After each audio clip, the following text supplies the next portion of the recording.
All right, what we want to do in this segment is learn from some successful growers that have adopted some of these techniques and are applying them.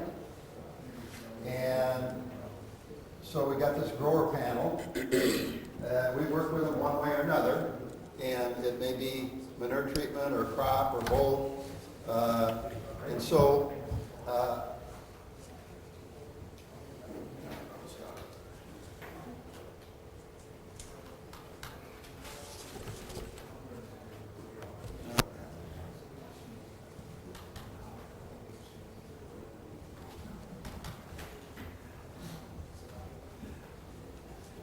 So we have Charlie Golash from Whittemore, Iowa, which is just west of Algona. And Jeff is down by, what's the nearest town, Jeff, that you live by? That has any size? Yeah. Hampton. Hampton. Hampton. And then Ryan, you're by Takanka, right? Yep. And then Jeff is from New York. What part of New York? I mean, John, what part of New York? We're in western New York, just 14 miles out of downtown Buffalo, right at the end of Lake Erie.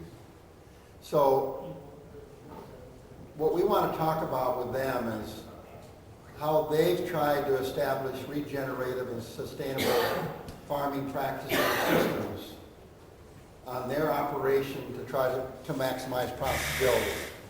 Remember, everything we're talking about here comes back to profitability. How can we be more profitable? And I think too much in agriculture, we focus on yield rather than profit. And so the real underlying of all of this is we got to be profitable, stay in business, and grow. So when I communicated with them early on in November, I think, about being part of the program, my questions that I posed to them were, in the past 5 to 10 years, what issues have you faced that was impacting your profitability? The second one, what changes have you made to address those issues and improve your sustainability and profitability? Be as specific as you can. For example, I'm biologically treating my manure to enhance the nutrient value and soil health, or I'm using biological seed coatings as an example. Explain how you've managed your soil health and its biodiversity and nutrient balance. If you have livestock, how are you managing the health and performance of your livestock? Looking ahead the next 5 years, what do you see as challenges and also opportunities to improve your profitability? So those are the things that I kind of laid out for him. And so Charlie was with us, I believe, in 2018 at this conference and did a wonderful job. His video is on our website, as all these videos will be on our website when John gets them done and gets them posted. So Charlie, maybe if each of you would, when you start out, is give a little bit of a history of your farming operation, and then kind of go into sharing with us some of the insight on those questions that I posed to you. So we'll start, Charlie, with you, okay? Okay. Well, I farmed my whole life. Actually, back in the day, back in the 70s, I remember farming close to an organic process, cultivating and what all not, and seen how things work, and then we very quickly grew into a new world almost, or as we got into the 90s and Roundup came along and the GMOs came along, and things changed dramatically, and I really felt as though it was what a deal. And just watched it all happen, experienced it all happening, and actually ran into a roadblock, in my opinion, and some of the things that we've talked about today is seeing unhealthy plants, seeing a beautiful corn crop all of a sudden prematurely dying and wondering why. And we just kind of continually looked for answers and what all not, and so through all those processes and asking questions, We kind of rolled away from the GMO world, seen what it was doing to our soils, and yet at the same time, we're experiencing economic struggles in trying to farm and trying to be successful and profitable and what all not. And so I had some neighbors that were farming organically. We'd kind of watched, we'd kind of laughed, we'd kind of chuckled, and yet at the same time, we could see that they were making it work. And so my son and I decided to go organic. It's been interesting, it's been fun. We did it 100% for the money when we got into it, and as you get into it and you see it work, it's much different. It's very rewarding. You just feel like you're going the right direction. But there again, it's been challenging. We certainly feel as though we've been successful. I totally understand the gentleman back there talking about the last couple of years and wet conditions and the difficulty. It's been a couple tough years. We do a lot of tillage. I think maybe we can grow away from that. But I believe we got to get our soils, we've got to change a lot of things maybe before that works for us. It's very easy for I'm going to say highly educated people to tell us how to do it, and those are all great ideas, and there's things, and they work. But when you take that from here and take it out to the field and take it into Mother Nature's conditions and what all not, and that can be difficult. It can be very difficult, but I do think it's just one of those things. We just have to continually keep challenging ourselves and keep working towards that, because it does. Mother Nature is more of a friend than a foe. The GMO companies will tell you the opposite, but Mother Nature most definitely will work for us. I mean, we've experienced that. So, pig production, beef production, we've experienced a lot of the same things. A lot of people want to raise organic pork, and they start out, or they want to raise all natural pork, and they start out backwards. They feed them GMO corn. They feed them GMO feed, and they're feeding them an unhealthy feed. And how can you and they start out with an unhealthy pig. So how can you take an unhealthy pig and feed them unhealthy feed and come up with something? So and we've experienced that. My son raises all natural beef, and it's amazing when you feed high quality feed, what you get. So Now, Charlie, I believe you were farming how many acres conventionally? we were farming 10,000 acres, And now you're farming 3,000. 3,000, okay? And, but you've made some changes. Matt's come back into your operation, he's integrated some livestock. Yep. What percent of your acres now are you diverting to the oats and the alfalfa undercrop? And what have you seen with that process of getting that back in your rotation? Well, we're 100%, as of last year, we were 100% organic or in the organic program.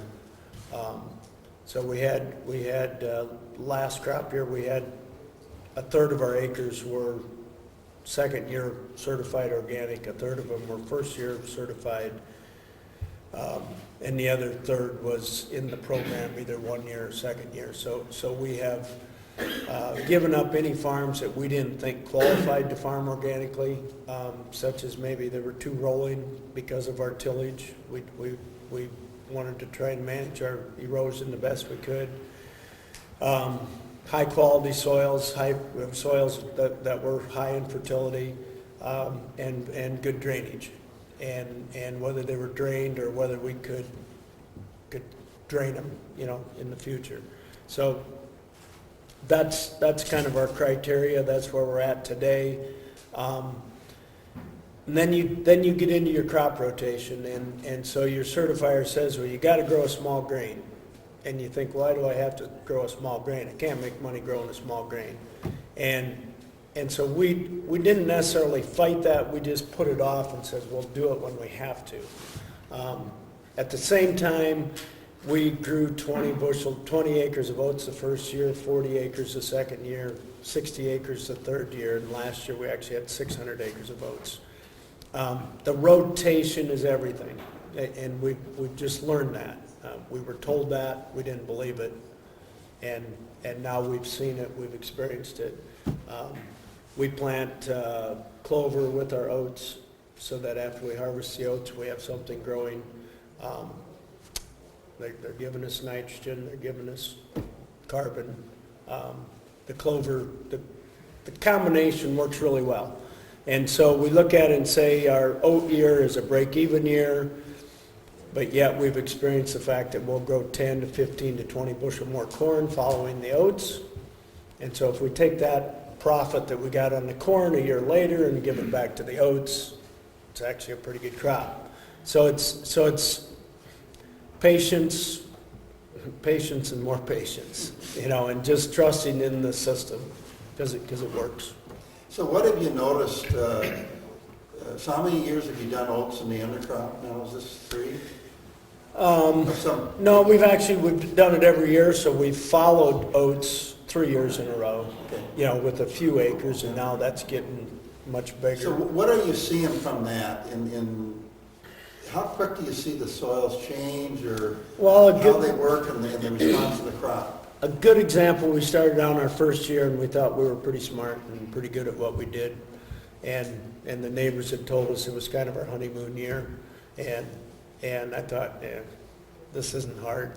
But we still had chemical residue or residual. It just seemed to work really well. The second year we had a few more weeds, but we could see the soil changing.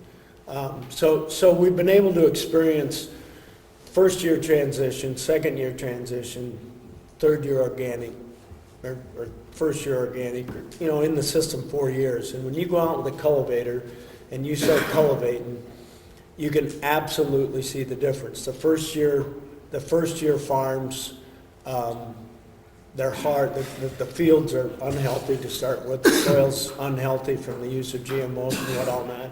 The cultivator doesn't work well, it slabs, it's dry. When you get your second or third pass, there's cracks in the field. You get to the second year, and all of a sudden, there's minimal cracks. The soil flows much different, and you just see it, and you go, what the heck's going on here? And that's without, you're saying that's without any... That's without oats. That's without oats. That's just your observation. That's just cutting out the chemicals, the pesticides, The the whole ball of fertilizer. wax. Yeah. Yeah. And so I saw this, and I was in a field one day. I was in a second year field. I'm cultivating. I got a black strip behind my cultivator. We use a single sweep cultivator, and just the center of the row has got a nice black strip.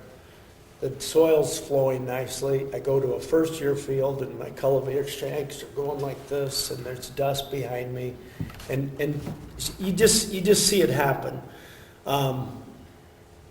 When you follow oats, it's even more so, and the healthy soil creates a healthy plant. A healthy plant resists insects. You can say, how do we manage our insects? We don't have any. We have not had an issue. It's just worked. What were you doing before you transitioned to organic? Do you think, were you doing things that maybe helped you the transition a little easier or anything? I know you've been by augmenting your manure. Yeah. So we treat all our manure. We actually take raw manure and treat it in a separate pit and augment it to red water. And so I was up here and probably talked 6 years ago, and we're 100% GMO. We really weren't. We were using GMO seed, but we were not using Roundup because of our early death, in our corn plants. And so I think that year we had bought a brand new Hagie sprayer and we started spraying fungicide. And I remember my comment in saying that hopefully in the next 3 to 4 years, because we'd cut out Roundup, that we could sell the Hagie sprayer and we wouldn't have to spray fungicide. And we did actually see a huge difference as we did that. The first year we saw 10, 20, 30 bushel increase in spraying fungicide and insecticide, and that slowly went down. And of course now we don't own our Hagie sprayer and we're not, so maybe my wish came true because that was kind of my hope that we would get away from that. So all those things helped. Using the augmented manure, using our red water, our manure water as a carrier for our chemicals, I think helped. Cutting out the Roundup made a huge difference. And so, yeah, I think we made progress, but when we cut everything out, it changed dramatically. It was just, it's when it's visible to the naked eye in the middle of the summertime, there's got to be a big change going on in your soil. So as you look at non-GMO, GMO today, and the story you've been told for years by the industry about GMO, with what's your attitude now towards that? Or how do you see that? It is what it is. If you want to go there, go there. But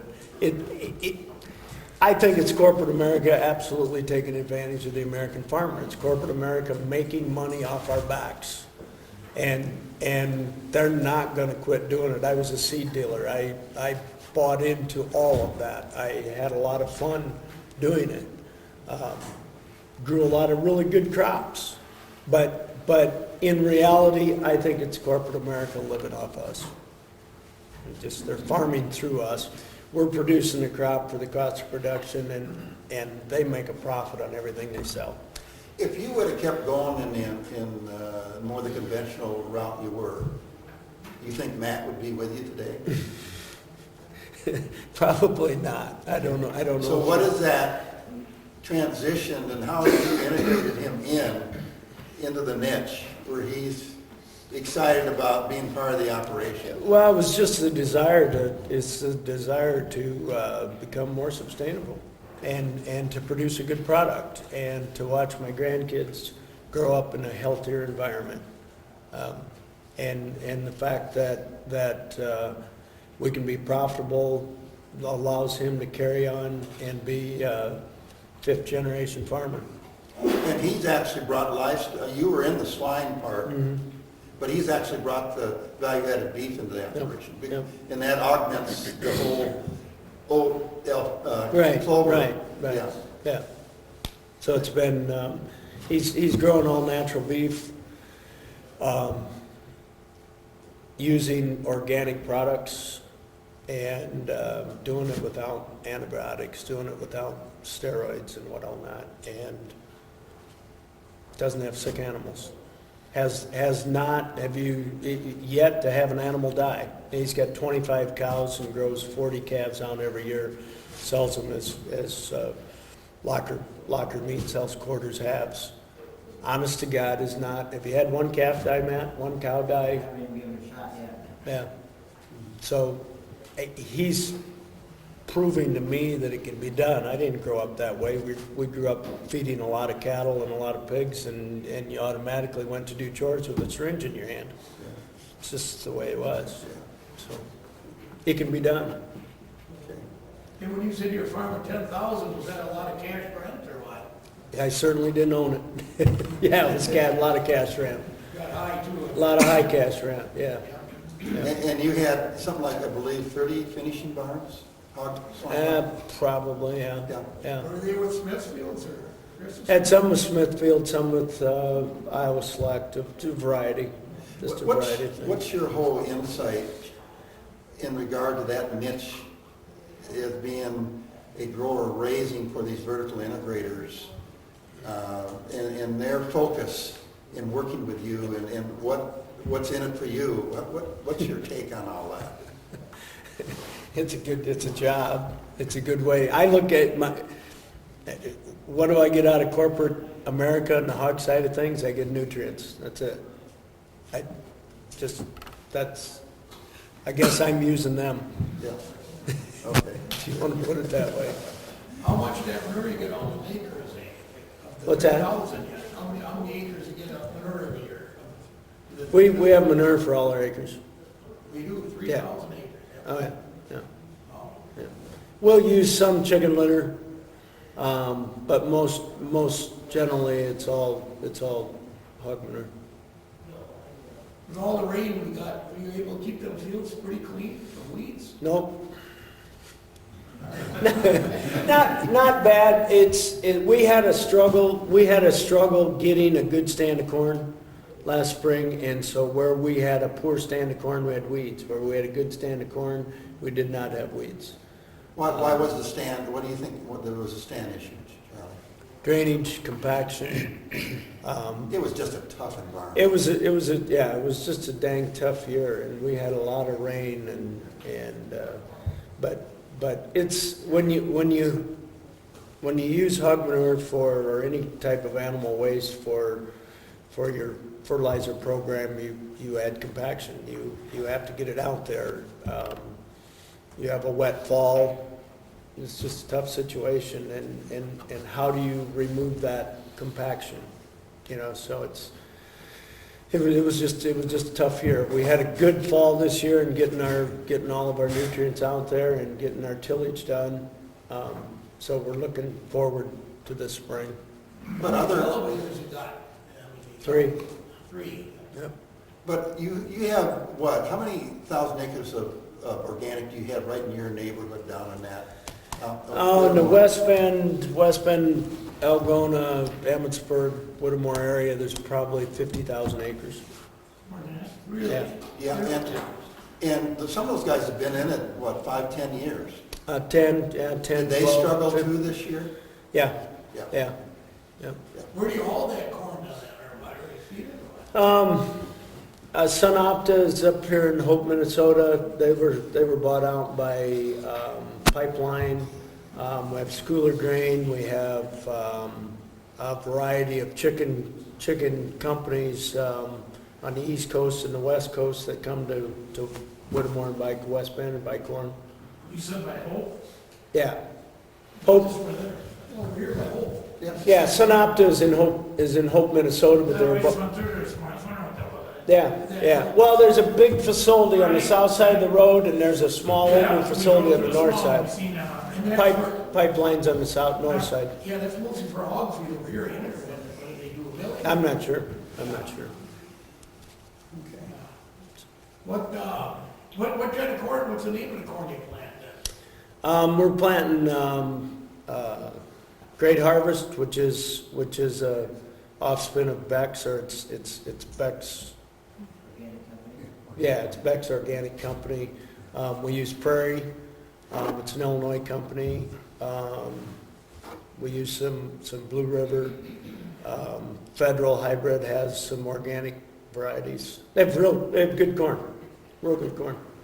We can use a conventional, non-treated corn from a GMO company. And you got to fill out a lot of paperwork and satisfy your organic certifier. And in my opinion, you can save a little bit of money, but it's not worth it. It's not any better. Do you use 2,4-D or anything, or not? No. Nothing. No. You got cover crops in there, or what? We're trying, but our only cover crop year would be our oat year with the clover following it. We'd like to figure out how to incorporate cover crops and do it. Once again, it's easier said than done. Do you have giant ragweed come through the corn or anything, or not? Typically not. It can happen. It's, Nothing you can do, is there? no. I would say Hand labor. Charlie was doing some things right before he transitioned, and I think that really helped him. And he had been working on soil health. You do understand that, I mean, so there's fields out and there's areas out in everybody's field that just never grows any weeds. And it kind of comes back to the health of your soil. And the areas that grow weeds, we have to work on it. We have to balance those areas out, and I believe when we get those areas healthy, we'll have much less wheat issues. Our oat clover rotation, you can use a variety of other small grains. In our area, the oats work well for us, but the oats clover definitely helps start to eradicate that issue. We had a 50-acre field that we planted oats to. It's not a real, it's a low quality field. It's where Matt is actually converting, we'll eventually convert that entire field into pasture. But we planted oats and clover on it. We planted it to corn. It was not a woolly cupgrass mess, but we had woolly cupgrass pressure. We put oats and clover on it. We got a rain, our combine broke down, blah, blah, blah. We kind of were a little lackadaisical on getting the oats combined. We got a pretty heavy rain, the oats went down, the woolly cupgrass come up through it. We had a hell of a time combining it. We probably mowed off 5 acres. And the clover come up, there was nothing but clover out there. We planted corn this past year and it was 190 bushel corn and didn't have any woolly cupgrass in it. Any of them hogs, are they organic or not? No. No. But where'd the woolly cupgrass go? Where'd To it change the environment.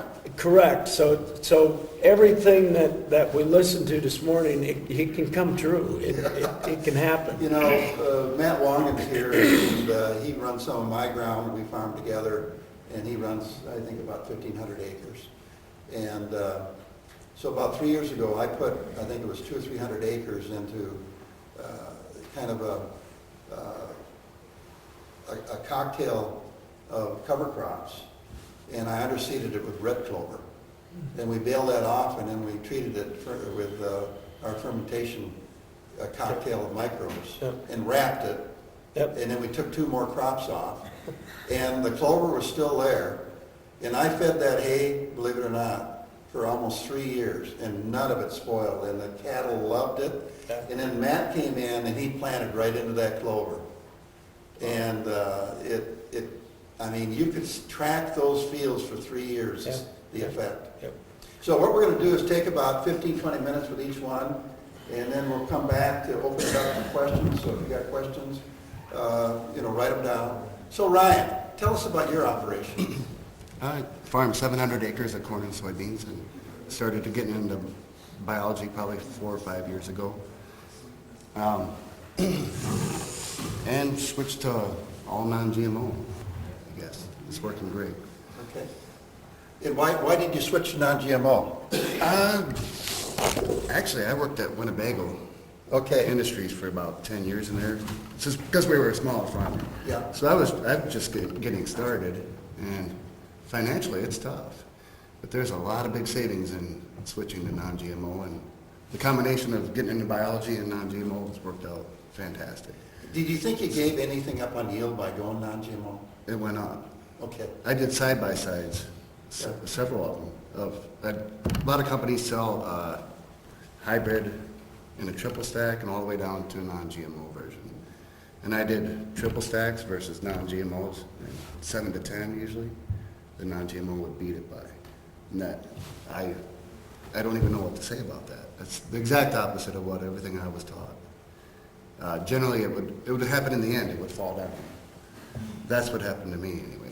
But whether everybody else will have that kind of experience, I don't know. But I quickly said right then and there that was enough for me.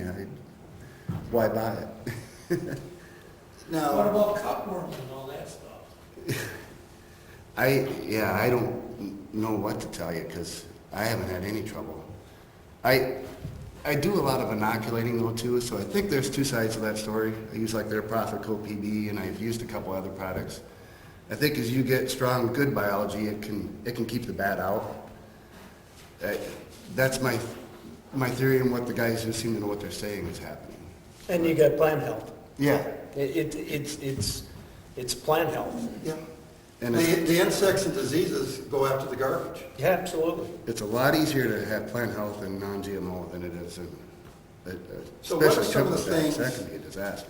What are some of the things you're doing that is creating, because I know you're doing a number, you talked about the biological seed coating, that's positive. What are some of the other things you're doing? And I know you work real close with Dennis, and how does your corn now, how is it, what do you've done, what are you seeing, and how does yours compare to your neighbor fields? Are they looking like yours, or is yours starting to look different? You know, and Dennis has seen this too.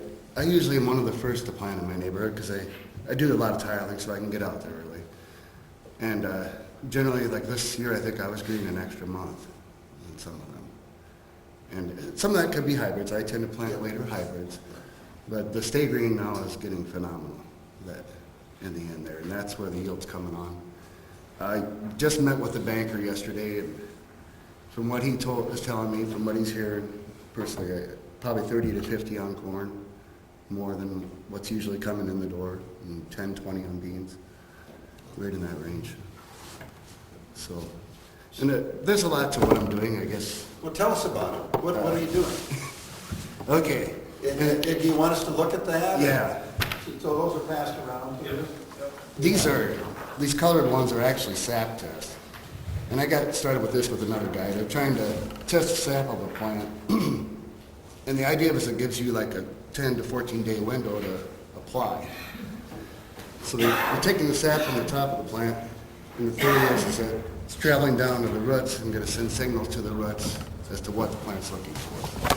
So it's a new concept. Whether that actually is all working or not, I don't know. But what I was looking for in this one in the front was bad beans. These were horrible looking beans. And they're full of nitrate. They're really strong in nitrate. And we just couldn't figure out what was wrong with them. So we added the moly in, M-O at the end there. Really deficient in moly. And that was kind of a big find for us. You start putting on moly, it'll drop the nitrate levels of your plants. It's not that the nitrate's disappearing, it's that you're actually using it. And it's made a huge difference, especially in soybeans. And corn, it'll help too. As far as numbers, they say Can I just- yeah. Ken, can you explain to the group why moly, he's talking about the benefit of moly and dropping the nitrate. Why is moly important in this whole nitrogen management thing? You can't convert your nitrogen forms without trace minerals that activate the enzyme to change them. And molybdenum is your nitrogen reductase and your nitrogenous enzyme activators that alter the forms of inorganic fertilizers or your nutrients from manure into a different form. You're not going to utilize this. Your nitrogen does you no good in a half-ass form. True. I mean, if it doesn't get there, if it doesn't get reassembled and combined, it's an incomplete protein and it will draw insects. Molybdenum is going to become part of that initial change, but then you have to have other trace elements. So you have to look at your enzymatic process as an assembly line. And it's not one enzyme that takes it from beginning to end. It is hundreds of enzymes, and they all need additional activators. So if molybdenum's low and everything else is there, how are you going to get it started? You can't. You have to have these trace minerals to make this whole manufacturing chain come together. Because nitrates are toxic, the proteins are not. Okay, so again, we're talking about a trace element being a cofactor to make that enzyme that is necessary to convert the nitrogen into protein. And if that is absent, Dennis, what percent of soil test do you look at? There's no moly. No moly in most of these. So for $2 an acre, you can put it in on corn, right? Put it right in furrow. We like to see 6 ounces on corn and soybeans annually. Split it up in furrow, foliar, but no more than 6 to 8 ounces on an annual basis. You're talking $2 an acre. It's very, very immobile. So I would try to split it up some, especially in soybeans. Yeah. I wouldn't put it all in furrow. I'd put some on. If you have in furrow, put it on in furrow. If you don't, put it on with your first spray pass, or even your pre. I found that you can get this up with foliar applications. My numbers are coming up in the soil and in the plant test. The other thing is your nitrogen-fixing microbes that are taking N2 gas out of the air. they can't convert it without moly either. So all of your soybeans, your legumes, the moly's gotta be there.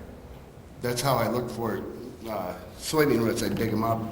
You're supposed to have brownish reddish nodules. You read that everywhere. And all the nodules I see in the books and everything are huge and big. And what's wrong with mine? They're green and white. They're anything but reddish brown. It was moly. You start getting moly out there, you'll start getting that reddish brown tint back in your nodules, and you might see a little more size in them. And as you get your nitrates down in your plants, they'll look a lot better. This next accessory on the next page. I actually have moly too high on this one. It's 6.2. That won't matter. It'll be high for a week or two and it'll start dropping. It's very immobile. But notice nitrates are crashed. They're in the red. But these plants are beautiful. And it's not that there's a lack of nitrogen. It's not that the nodules aren't working. It's that we're using it. It's like the plant's actually putting it to work. So you would think that first page, those would look beautiful. No. It's that lower nitrate level, that's a healthy plant. And it's very hard to overdo it. And you know what likes nitrates? Insects like nitrates. Yes, from what I've been told, a Hybrid plant cannot have high nitrates. That two cannot go together. Right. And I have not used insecticide in 3 years, probably. How about a fungicide? I do use fungicides. I'm trying to get away from them. And I think Ken Hamilton talked to us about some of this. With BioImprove, it can be a little hit and miss because there's a lot of disease out there. And I believe you talked about that. And that's why I still use fungicide.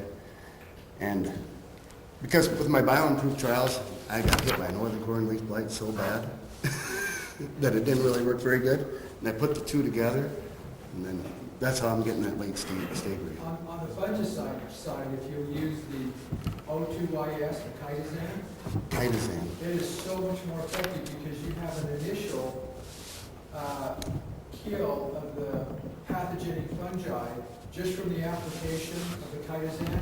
But then the secondary response is it stimulates the plant's secondary metabolite, and chitosan is actually a phytoalexin.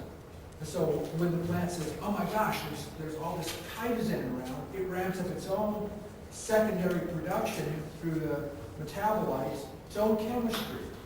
And that's why you get a 4 to 6 week window after you use chitosan, because you get that initial kill with the product, but then you get the plant that's called systemic induced resistance. Or activated resistance, then the plant makes its own, and that carries for weeks and weeks and weeks. And then the other thing is the fungicide will damage your leaf surfaces, chitosan will not. Okay, So you weren't, don't open up any more infection. some of you weren't here yesterday, so that's those products against the wall over there. Chitin is the second most dominant compound on Earth next to cellulose. And it's the outer shell of shrimp and lobster. But when God created all this, it seemed like the insects and the nematodes and the bad pathogens all have chitin in them. So by spraying a chitosan type product, that will help control all of those. Plus, the plant, it acts as an elixir to the plant to stimulate the plant, as Ken said, to produce its own.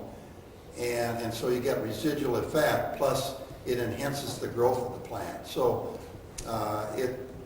we really think that there's a real opportunity for that technology, and we're now developing it to put in our seed coatings. So that may be something in the future. Like to eventually see you get away from the fungicide. And we're going to build that through the soil and the nutrition, so we have a healthy enough plant. And what size are those beans in when you spray that molly on there? I generally do it whenever like I have in furrow. So I generally put 3 ounces in furrow. And then I'll do it just with my herbicide pass. Generally I don't make a special trip. And sometimes I'll do a late season test and see how they're doing then too. And if I'm going to do anything, at the R3 range, I might put a little bit more on too, but as I've been doing it, I need less. You can be built up over time. But yeah, really nothing special is needed. Just, I would get it out there. When does the Titus need to go on then? Ken, What's that? when does that Titus need to go on? Usually, if you get it on before you start to typically get disease, the best thing is, don't wait till you have it because it's already damaged. If you can get it on out there and put it with something that you're already taking out, it will save you a trip and The main thing with Titazan, because it's a cation molecule, is your pH has to be 5 or less. or less, right? Yeah, So you've got to acidify the spray solution. yeah, and acetic acid works just great for that. But, yeah, when you finally see the damage, you already are way behind, and you don't recover that. You can stop it, but you do it before, gosh, you're just better ahead. And besides, you get a plant stimulation growth, you get better chlorophyll, you'll get better bricks, you'll get better water usage. This little molecule does a lot of cool things in the plant, so it isn't just like I'm killing something, I'm actually gonna increase plant function as well. So can you use it, find a way to put it in fertile also, or do you just put it on top of the ground and spray it? No, it's systemic. If you put it on the plant, it'll get the foliar, and it will also help with fungal attacks through the root system. It needs to be put on the Yeah, it's on the plant. Okay. They also have a Nemasan for nematodes, very good on cyst nematode. Okay, go ahead, Brian. Well, I guess the other one we're working on is cobalt. Just getting started with that one. It's basically non-existent. And my understanding of that one can really affect your soybean nodule size. And I'm just getting started with that one. I don't have any rates yet or any advice, but on that second page, you'll see the rest of my test scores are coming up pretty strong.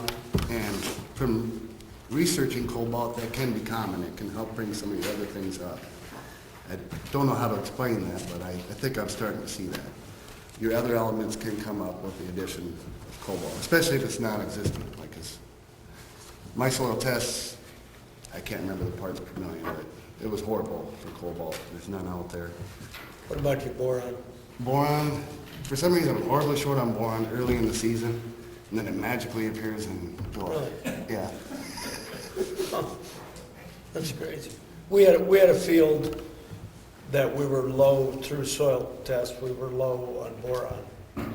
And because of this, so we were gonna go put, I believe, a pound of boron on, maybe a pound, we were gonna use a gallon of boron,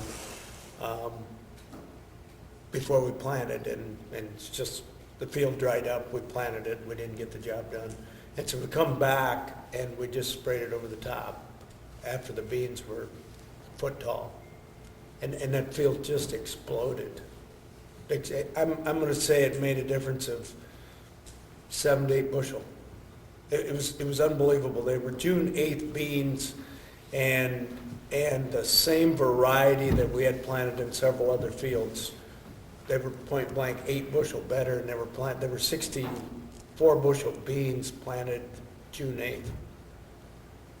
It's unbelievable what it did. I'd like to add that cobalt is an essential nutrient for rhizobia, so when you get that back in your system, you may see your rhizobia start to rebound, and your nodules look better. I think we're getting some nodule size too. It's one thing I did notice. They seem to be getting a little larger with it. You're organic, and you can use boron and some of this stuff? If your soil sample shows it's a micronutrient, and if your soil sample says you need it, that you can use it. What else would you add? I don't know, that was just something that we checked into, we needed boron, and we checked into it. There's a lot more Omni-approved products out there. There is an organic, I just found out last week, there is an organic boron that we could have used. What do you do if you get aphids and stuff out there? We haven't. Some of the food grade soybeans are are somewhat aphid resistant just because they're really hairy, and aphids don't like that. But we're not planting all of them and not having any issues. We have not had, insects don't like boron. So for example, we had some of our beans earlier did have some webworms in them. And I don't know if we had enough wind and rain and what all not, and all of a sudden they disappeared and they never got to a threshold. There are some products that we can use. The field that we sprayed with boron absolutely had no insects on it. So we learned something. So, you know, you're kind of showing us something here. You take the initiative to do the tissue analysis. Why did you do that, and how's that, are you going to keep doing it? Oh, yeah. Yeah, I keep working. I'll never quit probably now. Okay.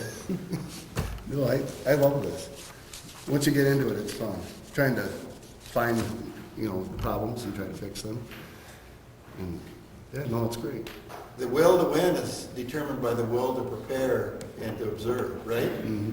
And if you're not willing to get in the trenches and do your due diligence and refine it, and just constantly challenge yourself. I commend you for that. What else have you got? We've done some work with a company called Earthfort, and they try to take a snapshot of your biology. You basically sit in a regular soil sample, and I think they do it with a microscope. I'm not sure, but they try to measure what kind of soil biology is out there. And they can get pretty detailed if you're willing to pay for it. This test is not mine. It's one my partner took, and I believe it's kind of an Amish colony or something. They're like it. It's actually an organic production.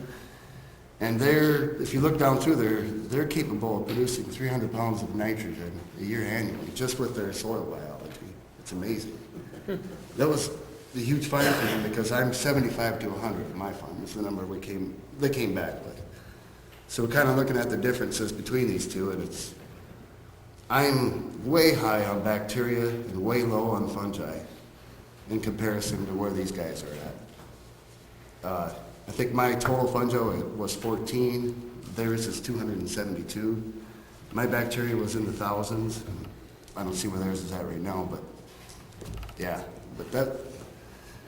So fungi seems to be the area where we're extremely low.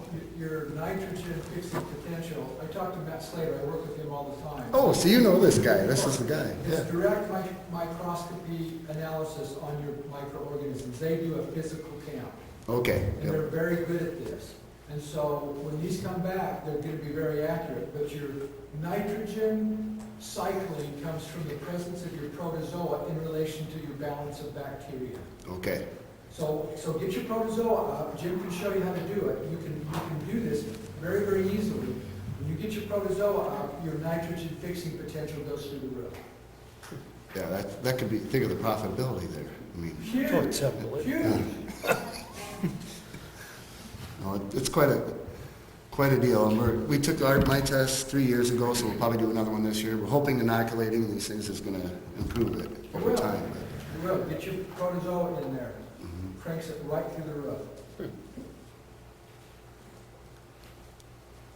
And I guess that's, I suggest what- talked to Wayne one time, so you need to tell, you're farming with your dad. yes. And I talked to you Lee Holverson, I talked to you last summer. Oh, okay, yeah. So you need to explain that, where you have been with your dad, because I think a lot of the elderly people will enjoy that part of how your dad has kind of evolved with this. Oh, okay. I guess I started coming home and taking over, and the big thing I noticed is nothing had really changed. If anything, things were worse now with lots of glyphosate and all the genetic modified crops. It really didn't work. It was supposed to be so great. And I started getting into this, and my dad eventually came along with it, and it became very profitable, and he's all in now. It's gone very good, very good. And I'm taking over now, I guess. He's kind of stepping down.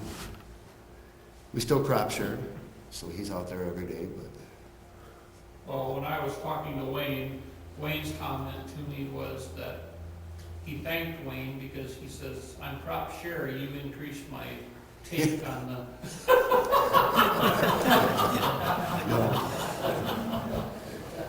yeah. Don't you get the extra? No.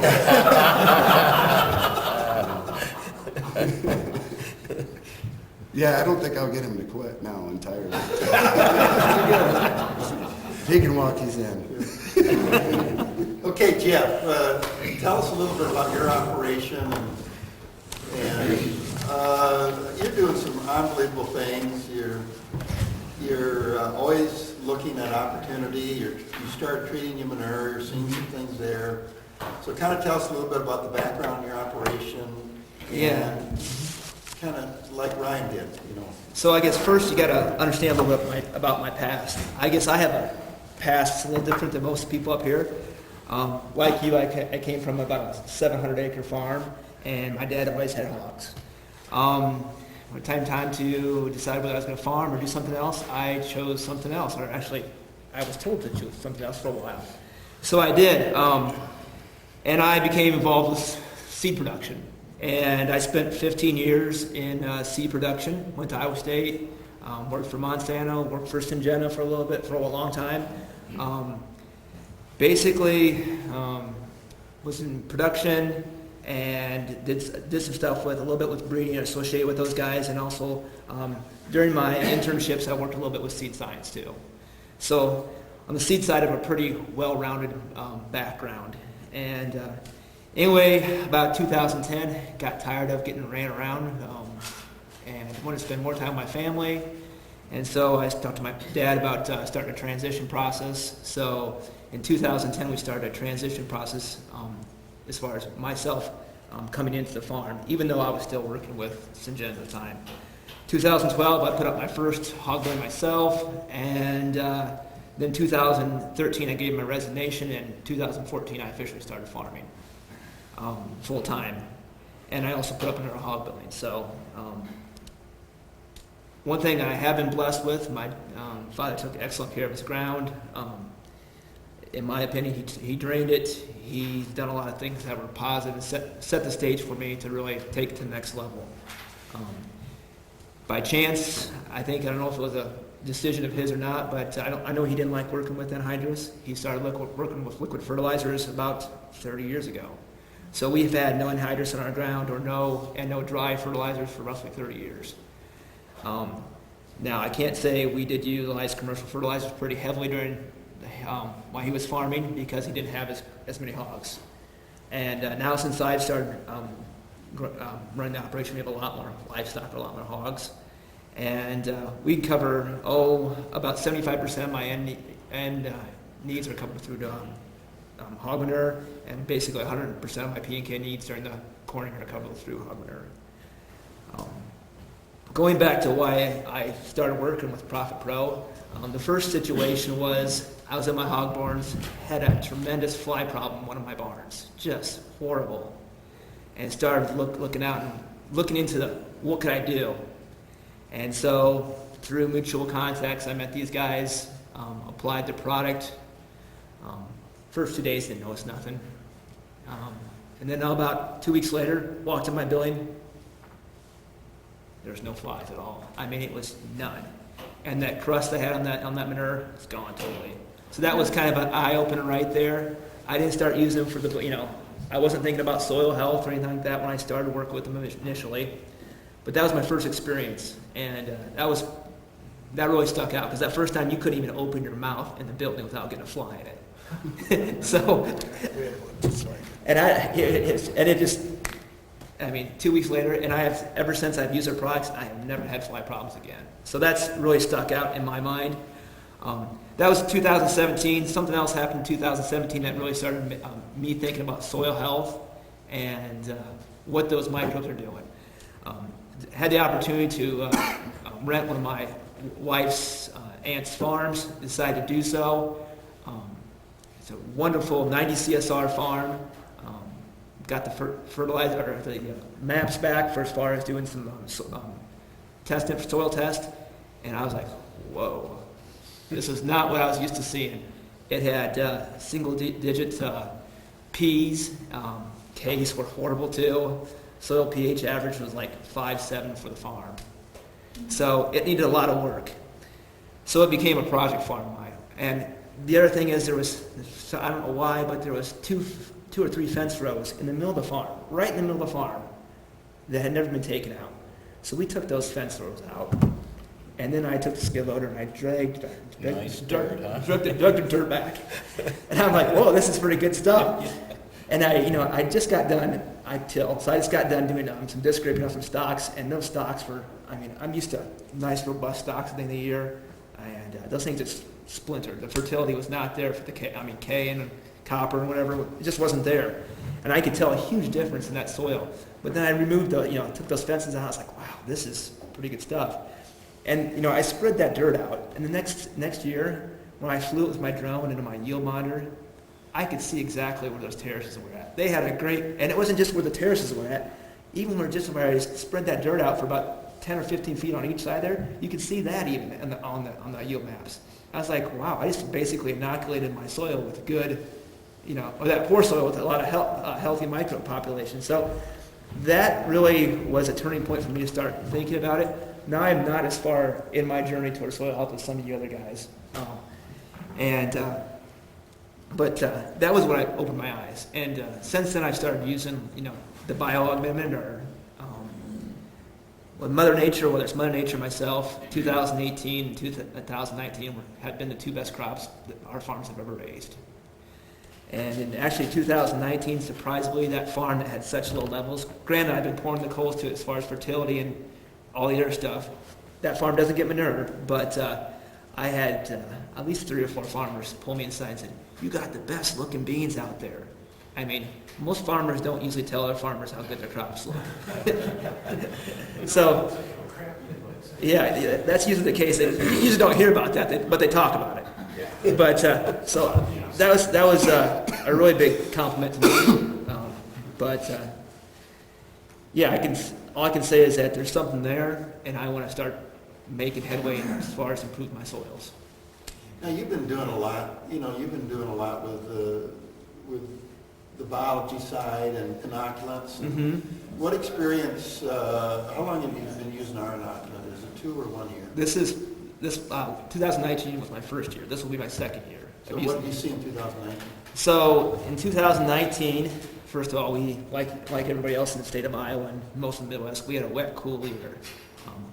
I decided to plant soybeans first for the first time. Kind of a big deal. I don't know how many people drove by I usually had 3 or 4 farmers probably drive by these fields on average a day, just look and say, are they going to come up or aren't they? There's snow on top of those beans now. They can't. My dad went to the coffee shop. I'm sure he thought. You mean the House of Knowledge? Huh? House of Knowledge? Yeah, the House of Knowledge. Anyway, long story short, they came up. They looked great. They looked really good.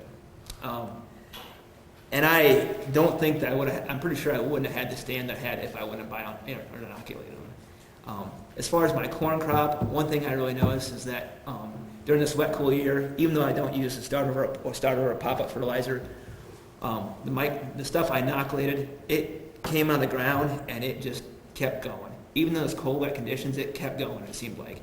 And I kind of my thought process is that basically the inoculant really got that rhizosphere around those roots jump-started a lot quicker and sooner. They didn't have that lag time when they needed to establish all those relationships and so on and so forth, because that environment was already put in place to have those relationships established very quickly.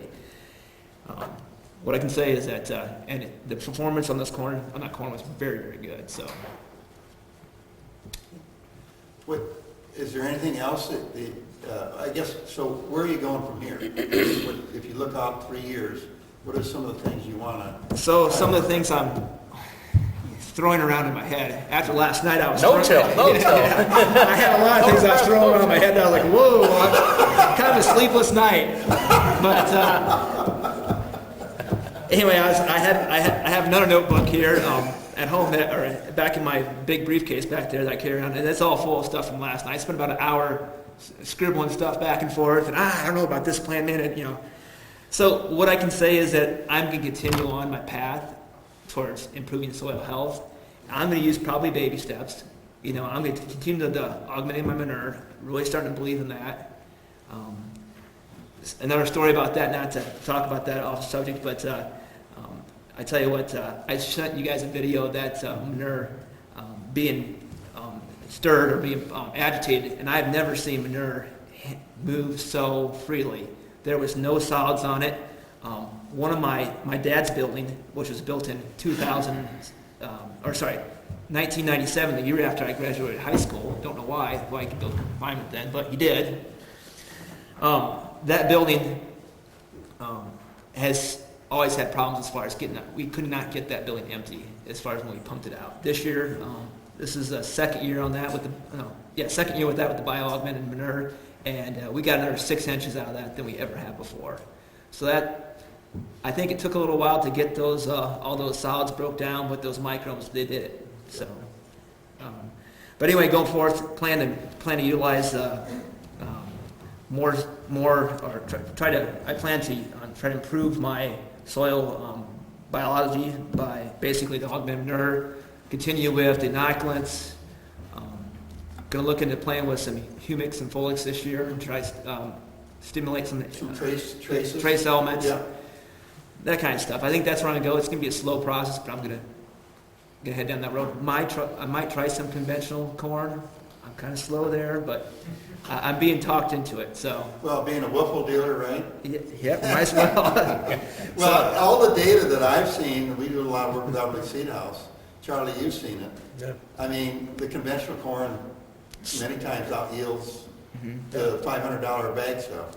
Yeah, and I have some friends that I got to know through some meetings too, and they have tested it. I have one gentleman that's from the Riceville area. He's tested it, and he's told me time and time again, and that guy knows his numbers, and he has tested it and tested and retested. So I mean, he's given me the faith to try it. I'm going to try it. I already do some of my. I already don't use Roundup on some of my crop because it's replicate yield trials for different companies.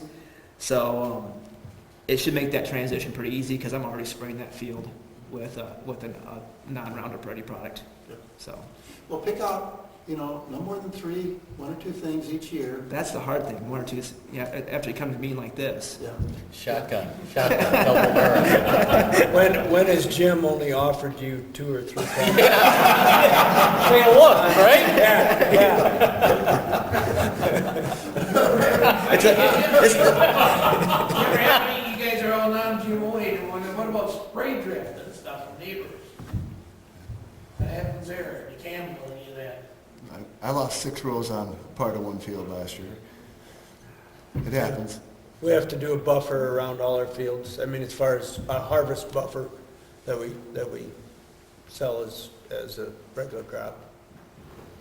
So, best thing I found is you get your seed dealer to get you non-GMO signs, and you put them all the way around your field. That way, you warn your neighbors that this is a non-GMO field, and that's been because I've seen my neighbor actually move out one pass. He'll skip, if it's a windy day, he'll skip right along the edge, so that he's not, and then he'll come back and spray that later. Or the other thing I do is I tell them, if you're worried about it, I'll hang my boom over, same crop, I'll hang my boom over and take care of the first 10 rows. And it's developing good neighbor relations and communicating. Yeah. I actually didn't say a word to the guy. He knows it happened, and we'll move on. There might be a day I do it to him, so I'm not going to throw a fuss. These things happen. Okay. Did that fly insect, was that with the manure or the feed or what? The flies in the finisher, that was just down in the pit. There's a layer, usually down in your hog pit, there's a layer of solids that typically form, and that's where the flies lay their larvae. And so what this product does, it basically goes in there, they eats all those solids out there, so that layer doesn't form, and those flies don't have a place to lay their eggs. But it does more than that. It changes the whole dynamics, the enzymatic activity of that manure, and the larvae won't pupate. When we treat a lot of time the load out, you'll see the larvae, if they're in there when we're starting a new barn, they're crawling out of there the minute we start treating. Have you seen that? And they're trying to get out of there, because you change I've the seen whole nature. The other thing that bioaugmentation does, it drops salt levels. And this is very critical for soil health. You really drop those salt levels. And you can measure it, you should get an EC meter, you know, and then you can measure that. John, coming from New York, you have kind of a unique business. You married a horse lady, right? Yes. And we know what that brings with it, right? Yes, it does. I don't think you have a product here to solve that one. And the other thing is, you've been a yield champion in New York, right? Yes. Yep, soybeans. So tell us your story. Well, where do you want to begin? I think actually Dennis had in the bio there, you know, we started zone building probably 25 years ago or more. Basically, I did it. Oh, good. Do you want to show the PowerPoint? Yeah, if you don't mind, you can If you just guys show. maybe, let's see how this comes out.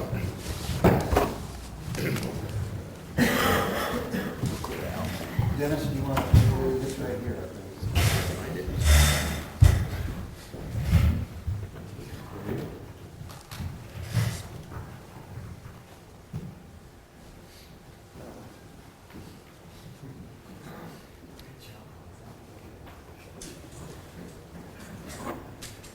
Well, as he's bringing that up, he's going to have a couple of slides, just kind of showing you where we are and something about our weather that we had.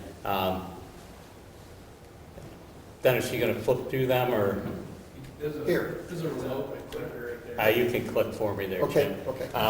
Anyway, so just click on the map here, and it'll kind of show here. Which one is this? This is our plant hardiness zone here.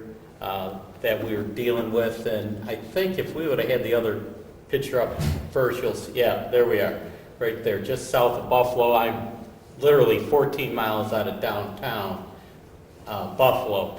I can actually see the windmills turning, the blades on them from my farm. We're a little higher elevation, you can see across the lake to Canada. But puts us in a unique area there, because if he goes to the next one, the rainfall that we get and the snowfall, you'll see where we are.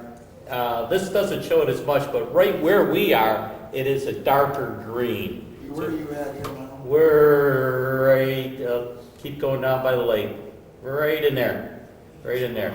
So that's, you know, we're in the snow belt, we get a lot of rain, so. How much snow do you get? Because We're 120, 140 inches usually. does it come right off the lake? Yes, yeah. And, you know, we're kind of famous for our blizzards, and a couple of years ago, well, we had 7.3 feet of snow in a couple of days, so we're used to dealing with some snow. But anyways, if How are the horses like that? the horse barn was fine. Our other buildings, we had to shovel and shovel and shovel, but they were fine. We got calls. Well, a little background, we also have a commercial horse boarding business.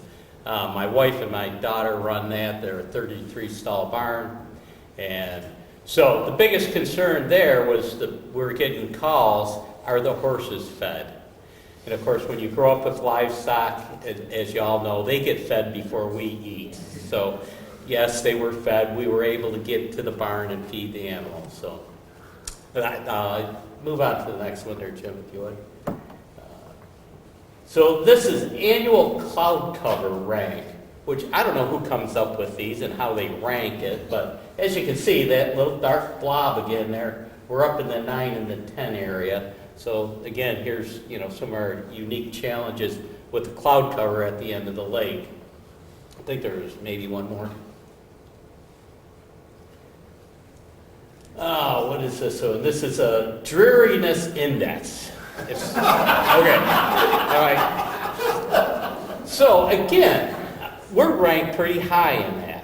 you guys out here can't come close to the dreariness index here. That's why we like our beer in Buffalo, all right? So, all right. Well, you're twice what we are here, man.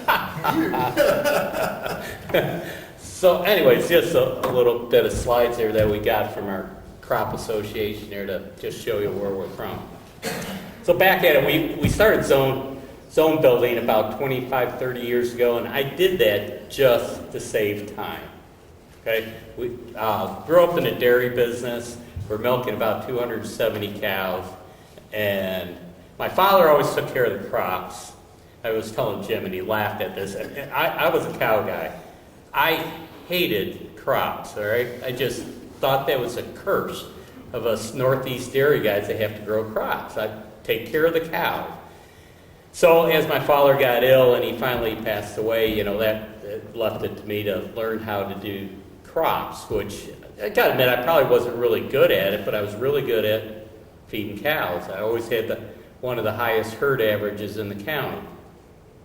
So once I got to the thought process of, I got to feed the soil kind of like we feed the rumen, the cow. It's just not feeding a cow, because a cow will eat a lot of different stuff, but you got to feed the bacteria and the rumen to make milk. So that thought process, and that just kind of moved in with the zone building and earthworms. That was my key indicators, if I could go out there and find earthworms.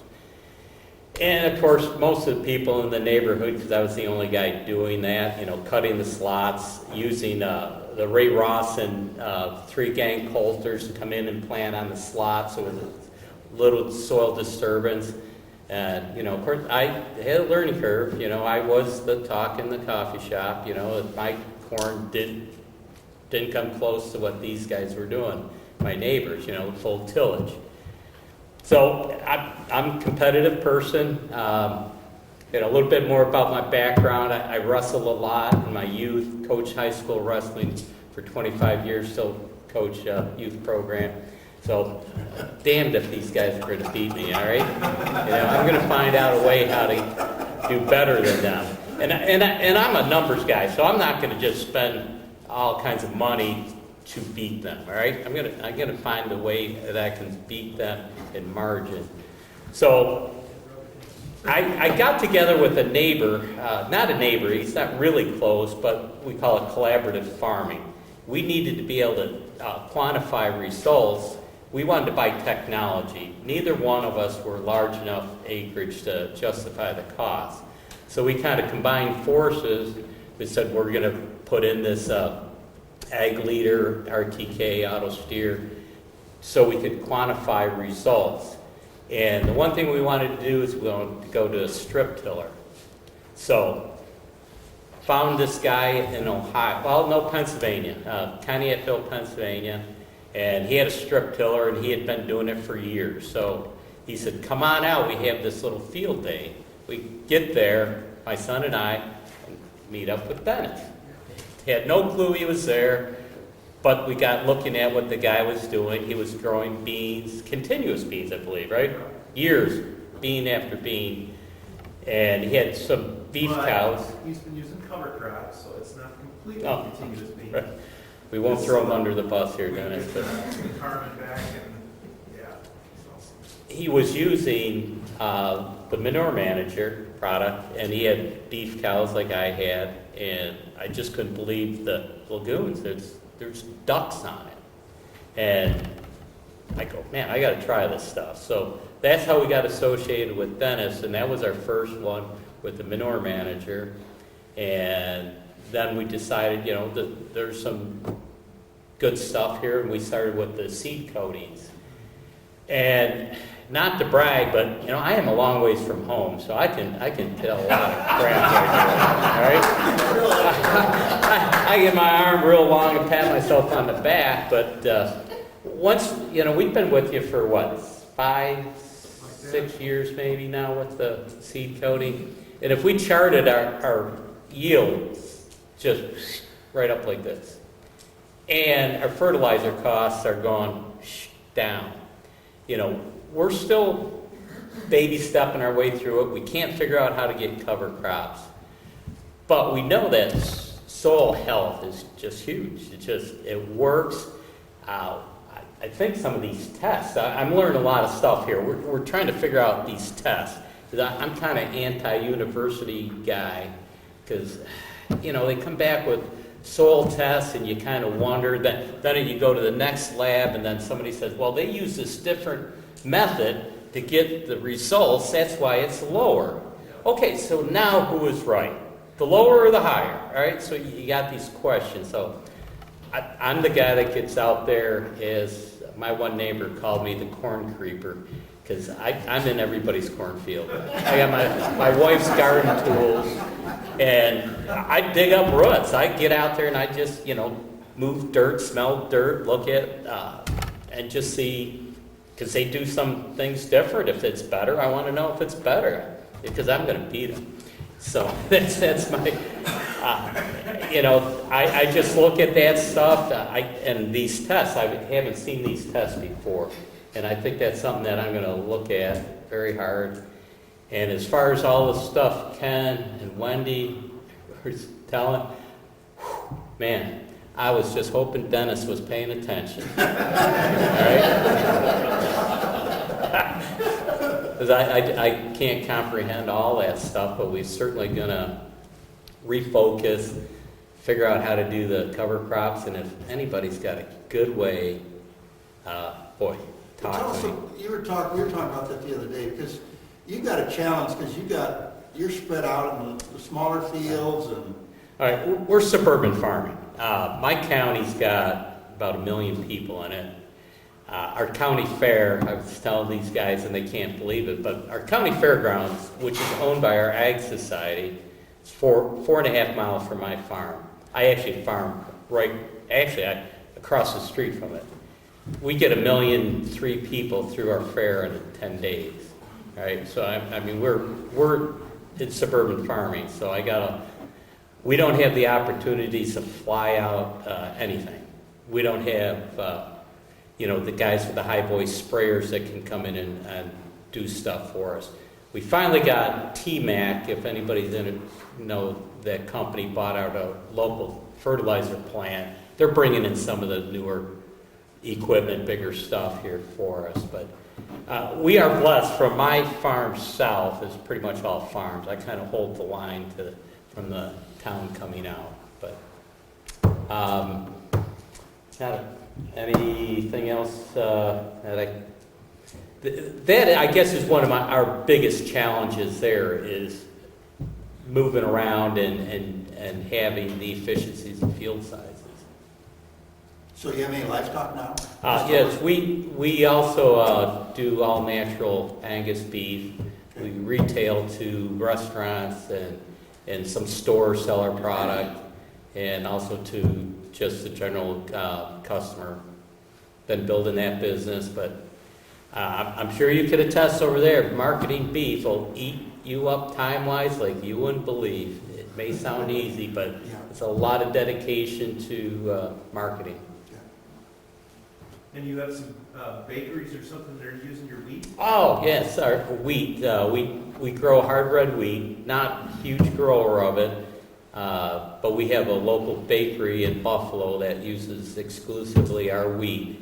And as I was listening this morning here, about the fungicides, we've never sprayed our wheat. Never sprayed it. And it doesn't sprout, we don't have the scab. Never thought about it. I just thought we got lucky on a good variety, and we just keep replanting it, and it's been good. As far as the soybeans, I guess going back to soybeans is How are you winning the yield deal? Profit Pro. Oh.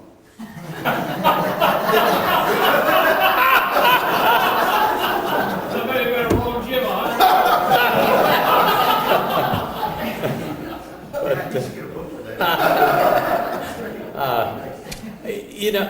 And everybody else talked about it.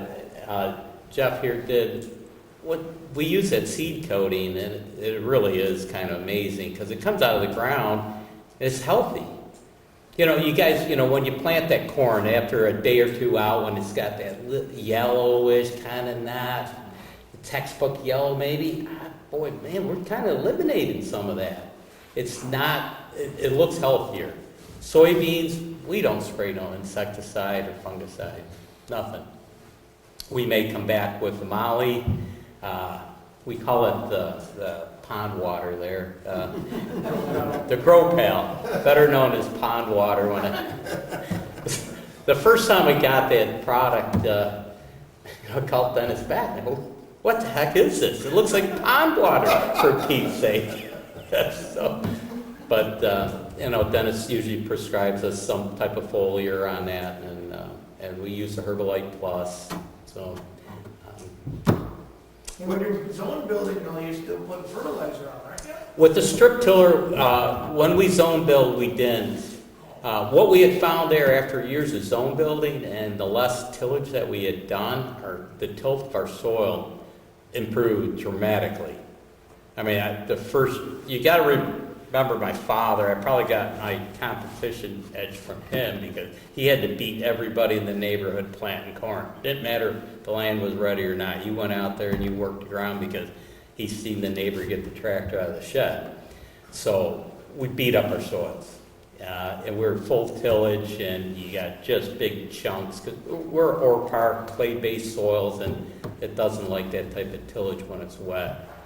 So as we got zone building for years, we noticed tilth was getting much better, and then we didn't think we had to go as deep, but we'll put our about 20 to 22 gallons of 32% down in the strip, then plant back on top of it. So, and gosh, I hate to admit it, but we are using Roundup. What'd you say?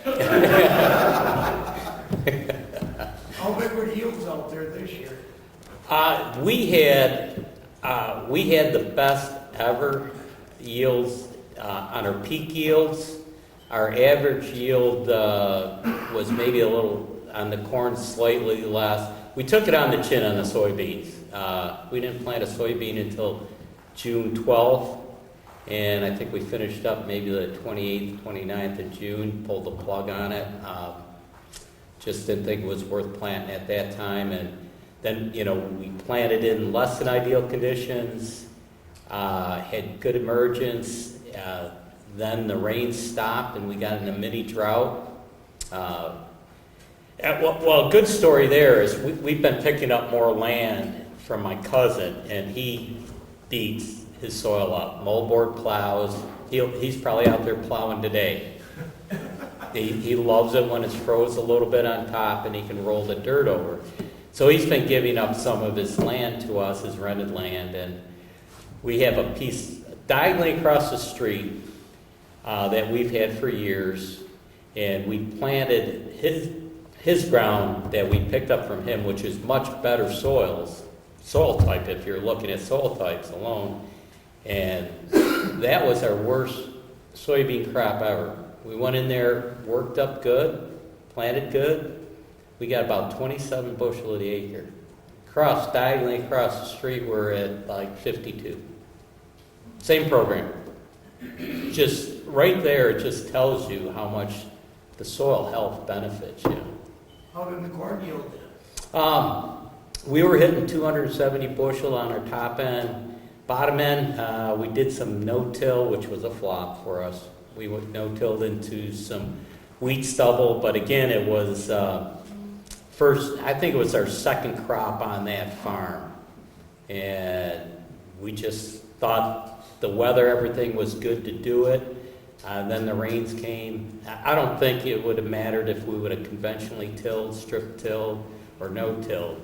When you got water sitting in them fields, because it just wasn't going to give it up. It wasn't going to take the water away. Maybe in a couple of years it will.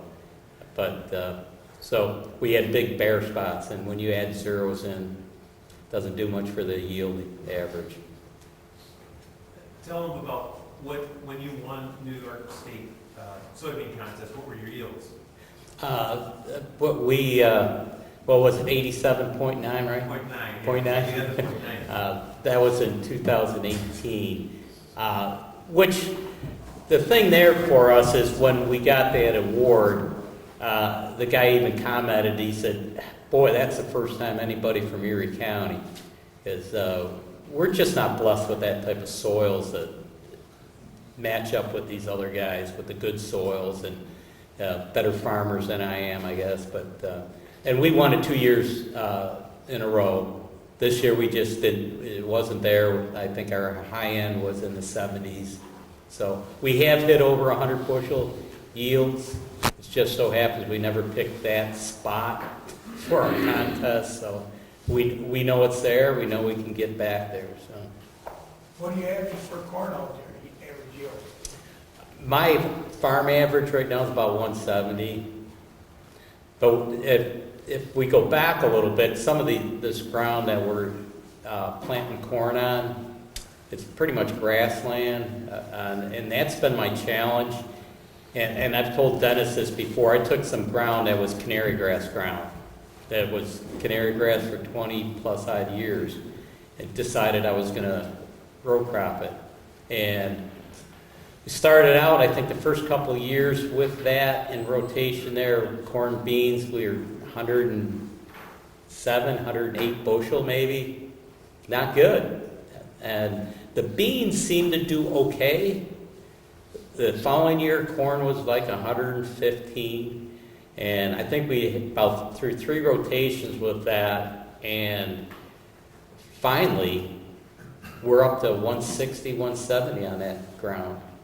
So, got to be doing something right. I don't know what it is, but that to me was a lot better gain than taking our best ground and getting it to, hitting it in the 270s. Because this ground really should not be row crop. You get better yields with that strip till or not? We have, because we've just progressed at better yields as we've gone. We like it. It kind of gets you that baby step to no-till. We got to really work out the details on how to get to the no-till. Got a lot of good cover crops out there this year because of the preventive plant, so we're going to take another stab at some no-till. Do you think in your strip till in the small area that your disturbing soil is making that much of a difference compared to the no-till? When you're placing your fertilizer where you want it, you get into a no-till position, and that's typically a difficult Yeah, because you may be, process, so, yeah. Well, I think if we like to get the dirt burned up to get the soil warm. I'm not a believer in this pop-up fertilizers. I just never seen the results from it, except for, paying a guy a bunch of money for it. So we like to get the soil warmed up to get everything fired up there. So that strip till gives us that kind of happy medium between a no-till, but you got some warmer soils like a conventional till.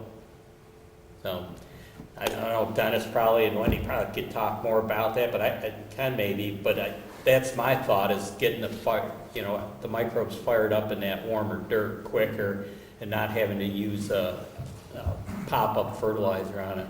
is that one of the big yellow machines that you see on Halfpenny and all that? No, I'm cheap. I bought just a cheap Case IH, a NutriPlacer. It's one of the cheaper ones on the market. It's not like these high-end Gladiators and Warriors that are $100 and some $1,000. I'm cheap. I'll let's get a little more bang for my buck. Matt, why don't you come on up here? John, I got a question for Ken here. well, come on up, Matt. We stumbled across this a couple of years ago with soybeans, and we have a lot of horse shit, right?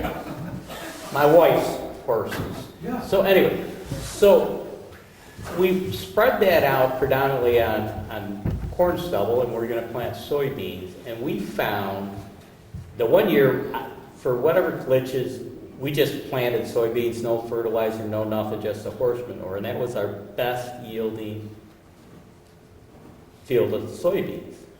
Floor So we didn't know, but that became, everybody asked me, and I'm far enough away from home, but you know, how do we get them high yields? And my wife likes to take credit for her shit. And I said, you can't tell them that, you know, but it's basically sawdust and horse bowels, and why would that have a great effect on yields? We think it does. No, it does. Your biology, But I looked at the carbon, you had that up there with the wood chips, it's like, okay, we're just beating well, up everything there to take care of the carbon. yeah, again, you can put out manure as an NPK substitute, but really the value in manure is your biology profile. And we saw this, we just did a crop residue test where we brewed up some microbes, put a little bio-release in there, sprayed the residue. Now, these are on fields we had nothing to do with the fertility, and we never went back. And all we did was spray the residue, get a little dirt on it, and let it go in there so that, one is we got rid of the residue, but we got the biology established. For the next 4 years, those fields went from the worst performing fields to the best performing fields, and all we did was add microbes. They, across the board, the yields were that much different. And so, of course, when the guy's doing a yield test, he says, you can have my worst yield, my worst yield, because I'm not gonna let you wreck my good one. And that's where you go in. And so, again, it was only one time where we actively decomposed all of that plant matter with a broad spectrum base of biology. It was just microbial mineral teas, cheap to do. But that made such a dramatic change in all the nutrient transfer that they continued to farm the way they farm. And 4 years later, it was still their top fields. I don't know what they are now, but that biology has years and years and years of lingering benefits where your NPK is gone in a year or two. I think it's your biological stimulation. And of course manure, horse manure is hot. It's a little more potent. But the carbon factor of it, you know, you look at it on paper and you go like, man, that's just a killer for nutrients. You know, you're gonna just use up all the microbes that take care of, but. There's something synergetic in it. Right, yeah. It is. Biology is a big factor. Leach. The other thing is the wood shavers. The wood, and this came completely, we have a poultry plant down here that for a long time they were taking their manure out of the state and composting it and bringing it back. The potassium rate went through the roof with the composted manure. So the only thing we can come up with is it was the wood shavings, or the wood chips that they used in the, so you've got a high potassium rate, which soybeans use a lot of potassium. And it's in available form. What was the carbon to nitrogen ratio of the horse manure? That I'm not sure, but when you look at like the wood chips, which your shavings are, they're bedded with pelletized sawdust and regular sawdust. 1 So to 300. Okay, but did the horse eat the wood chips? what's that? Did the horse eat the wood chips? No. Oh, see, he would have trouble digesting them. So the stuff that went into his gut was probably 40 or 50% carbon. The carbon nitrogen ratio might have been in 30 or 40. So what you got there, I think, is a slow release form of these natural nutrients that once that biological system gets in gear, that's going to be a real benefit to you. The manure will contribute to the nutrition way faster than the wood chips will. No question about that. Yeah, no question. More horses. I have a quick story here. I compost, my dad has a bunch of horses too, and I take all his material, horse manure and wood shavings, and I use that to compost the deads from my hog facility. And so then that sits there for probably 5-6 months on average in that hog field. And I started using that to, we have some drive-over terraces that are usually the poor performing ground. I took that and put that on those poor performing ground, and those immediately shot. You could not see those drive-over terraces anymore on the yield maps. They used to be red, and within a year, no issues. So there's something there. Fungi eat wood, so you're probably gonna shoot up your fungi. There's something there that is you can tell. Not to take any discredits away from my wife, is I just let her think it's her shit. You don't have to tell her. That's right. Is this going on YouTube? Ken, before we have Matt, just comment on Cobalt came up. Well, I know we've been talking about that. Yeah. Okay, tell us a little bit about Cobalt. Well, the one thing that, when we soil test everywhere, cobalt is so restricted, so minimum. Even it's less available or less present than molybdenum. And cobalt is one of those trace elements that activate the conversion for your B vitamins, especially B12. Nothing lives without B12. It's a very, very crucial vitamin, and it runs a lot of enzymatic systems. And so, again, when we miss a mineral, we miss the activation response of all those enzymes that are designed to create nutrition. And so you can solve your entire cobalt deficiency with 2 ounces of cobalt as a foliar per year. It's about $1. I mean, especially if you have animals. If you've had animals that go down and give them a B12 shot, and they come back, even with people, most people, especially people over 50, have vitamin B12 deficiency. Because one is there's no cobalt in our soil. When we test for cobalt, you should have between 1 and 2 parts per million. What we find is 1/100th of 1 part per million. I have never seen a soil that had adequate cobalt. I have yet to find one soil in the U.S. with adequate molybdenum. They just never were in great abundance, and we pulled them and we've used it. But having these trace elements is really critical to vitamin formation, not just to run the animal or the plant, but for us. We have to have it too. So, I got one question. I've used a lot of wood-based compost in the past. When I've used it ahead of corn, I've always noticed that I haven't been able to cut the nitrogen rates back. If I use it ahead of soybeans, my soybeans are really good. So I'm under the assumption that the wood in the compost is tying the nitrogen up for the year. So if I come back in with a humate product or whatever on this compost, can I get that nitrogen to be released again to feed my corn on the first year corn after spreading wood-based compost? how well is your compost decomposed? Can you identify the wood in it? Yeah, you can, it's screened, it has been screened, I'm using some now, it hasn't been screened, but you can definitely tell it's wood. You gotta let it pile up for a year or so before you spread it. Some days 2-3 years. No, the thing is if you properly decompose it, it won't act as a mineral sink against your material. Here's the problem.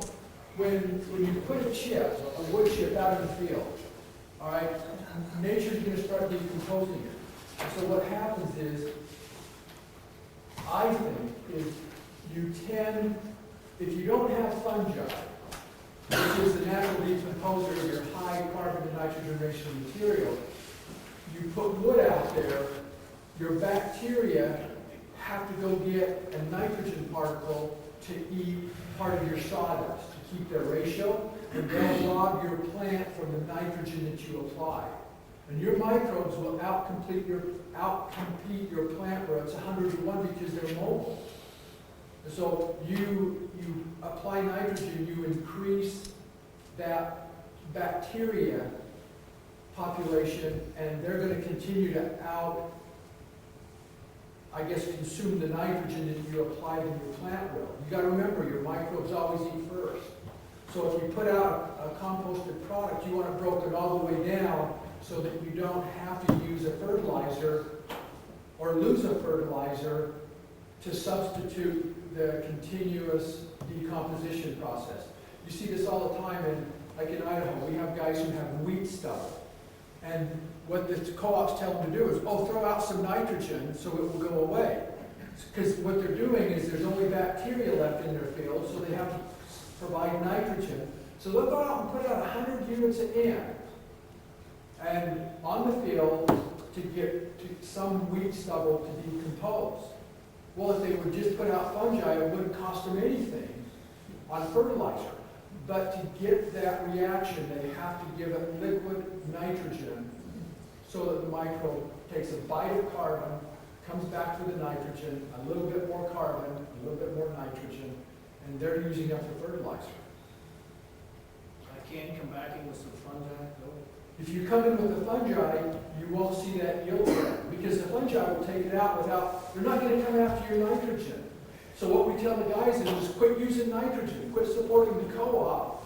All you're doing is raising bacterial levels. You're going to have worse weed pressures. Bring in the fungi, and they'll do it because that's their food source. They don't need the nitrogen. And so if the compost isn't processed great, you're going to have that problem of continuing digestion in the soil, and it's going to strip your nitrogen out. So, I want to introduce Matt Wonga. And Matt farms just about 5 miles that way down Highway 90. And took over the family farm. You're running what, 1,500? About 18. 1,800 acres, okay? So he's been farming my ground for a number of years and putting up with me. Poor guy. But this is a picture of his field. So Matt, how long have you been using cover crops? That picture is probably about 7 years old. About 7 years old. So Okay. that's the first field I tried it on. And Okay. this is 80, and I flew 40 acres of rye on the beans. You flew it on in the latter part of August. Yep, right around Labor Day. Okay. And then you harvest it. Yep, And then you come in and you're strip tilling. Right? yep. Okay. So How long you been strip tilling? I started probably about 7 years ago. Okay. Same. So this was tell one of the me first ones. what you have observed from using cover crops, because your dad never did that, right? No, my dad did. He was off and on with the strip till. He worked with you Yeah. years and years ago Yeah. on that. And at that time, my dad kind of went away from it because we never really found anything that would work in corn ground. It wouldn't handle the residue. So, yeah, I guess equipment technologies have changed also. So now they make several different options for corn ground. So I got back into it. So let's talk about the cover crops first. Okay. You started with cover crops. Yep. What do you notice? I noticed the tilt of the soil changes literally within a year. With especially, well, I've only done cover crops with strip till. So I'm within, from one fall to the next spring, it's noticeable already. And the longer you stay in it, I don't know, it's pretty amazing the differences. What is it meant to do you think, to your yields, like your soybean yields? I think you told me you saw a difference there, you know, I thought you said like 5 to 7 bushel. Oh yeah, I would say it's been more of a bounce. My yields on my corn yields are steadily going up, my APHs are going up, the 10-year averages. But the biggest jump that I've had is in the soybeans. Like, I mean, we were happy with 50, 55 bushel beans, and the last bean crop I harvested was like 75. So Now you're doing, you're doing, you know, you're following the program that we lay out for you. You're using molasses in with your starter and your side dressing. Now, you told me this was a tough corn year, wasn't it, around here? Yeah, it was pretty tough. So what are you seeing, because you're hauling the corn in now, Yep. and it's going across the scale, they're taking test weights on it, compared to everybody else that's coming through that elevator or the ethanol plant, what are you seeing compared, what are they telling you about your corn? For probably almost 3 years now, whenever I go across the scale, the person running the scale will always make a comment that that's the heaviest corn we've weighed all year. So some friends of mine locally, they've talked about, you know, high 40s for test weight, and I've got 50,000 bushels of 2019 corn across the scale so far, and most of it's 58 to, 57 and a half to 58 and a half. The last few years, we've had a lot of corn going across at 59 to 60. So the test weight on the corn has been, what I've known, that's really, really improved, which is basically 3 bushels. Now, Matt raises sweet corn, and I'll tell you, he was up there this year, but in 2018, he had the second highest sweet corn yield of all of Lakeside Foods out of Otana. The only guy that beat him was Cotter over in Austin, who does biological cover crops and everything he can do to improve the biology. That field was so pretty. I mean, you could top that thing. It was all the way through the field, and it was perfect in uniform, wasn't it? Yep. It was. I should have that It picture. was actually on this field. Yeah. So this field, there's an 80 lane, it's in an L shape, and about 2 days before they harvested, we had, 60 mile an hour winds, and where the rows were running north and south, that stood, and where they were going east and west, the wind blew across it and laid some of it down.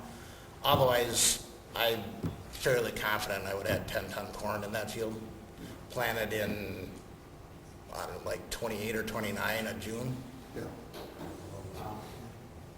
And kind of the interesting thing, you talked about being numbers guys. So your final stand in sweet corn is around 20,000. So to grow 10-ton corn each year on every plant there has to weigh a pound. So a 1 pound ear of sweet corn is, they were like a baseball bat. And excellent flavor, because we ate It was very good. So you can put cover crops out and apply manure through that too in a strip till. Yeah, we were talking a little bit about that. I've bought some manure before, and the applicators have like an offset Oshman Coulter basically, and they're just injecting the manure in the shadow, and I just had them run in between the strips. So when they left, you could barely even tell they were there. Now, strip till, you like a lot of farmers, you're having trouble finding labor, right? Mm-hmm. And good quality help. So the strip till, you've got a seed tender pretty well set up. You can move your fertilizer. You got the truck to do that, to strip in the fall. The dries now, and the equipment you bought, equipment to do the strip tilling. That's really helped you kind of save on labor, save on fuel, save on fertilizer. You see that happening? So after the combine leaves the field, especially on the bean ground, you're going to go through it with a ripper anyway, if that's what the conventional tillage. So I go and just pull a strip till across it, and the next thing in the field is my corn planter. If I do the corn on corn, I'll go back and I put urea, and I'll go back in the spring and pull the strip till across it again. So this is Matt's planter, and I don't know, this has been, about 8 years ago when I raised those cover crops and we had that red clover? Yeah, I just sent the picture. I was going back through my phone when you were talking about it, and I have a few other ones of that too. And we planted right into that, Yep. and it planted fine, right? It was, I mean, I think we probably ran the row cleaners a little Yeah. too deep, so I think if we would have had the row cleaners probably scratching instead of trying to push it out of the way, I think we'd have been better off, but yeah, it was, you gotta try it to, But I believe we saw, I mean, that was, we could see the effect of that over a 3-year. oh yeah. I think we can still see After, it. I think this is, I started running it after this, and it was pretty amazing, I mean, well, still do have good yields out there, Yeah. and it was, I don't know, it's hard to explain. It works though. Let's see here. So he just gave me some other pictures here from this year. Let's see. John, where do I have it on here? I was gonna make one Oh, right here. comment I got about the temperature of the strips, like you were talking. And that's where, in my corn, I really kind of like having the dark soils because it's been beat in your head so long that it's gotta be black to warm up, right? So, this last year, I had some rye growing, and I took 3 thermometers, one in the strip, and then I stuck one right down through the middle of a clump of rye that was growing there, and then in the corn stalks, where it was just corn stalks, I put another thermometer there, and it was 5 degrees warmer in the strip, and the same temperature underneath that clump of rye that got no sun at all, and then it was 5 degrees colder underneath the residue, which I thought was kind of interesting to see that, because where the roots from that rye are growing, this is, maybe 40-degree soil temperatures, but underneath where you shoved it right through that clump of rye, there's no way the sun was going down through there, but it was the same temperature as that black dirt. So I think we're starting the system with those Yeah. roots. Well, the biology, Wendy, you can fly in the winter over these biologically active fields, and the snow's been melted because of the heat of the microbes. I mean, And the plants also generate heat when Yep. they're alive too, we can see them in Yep. the red. I've noticed that too, like, there's, where that first slide came from, there's 4 great big fields right there, and mine, and on this corner, that guy really likes to work his dirt, and the other 2 corners, there's hog manure, but a lot of conventional tillage, and the snow will be gone off my field first.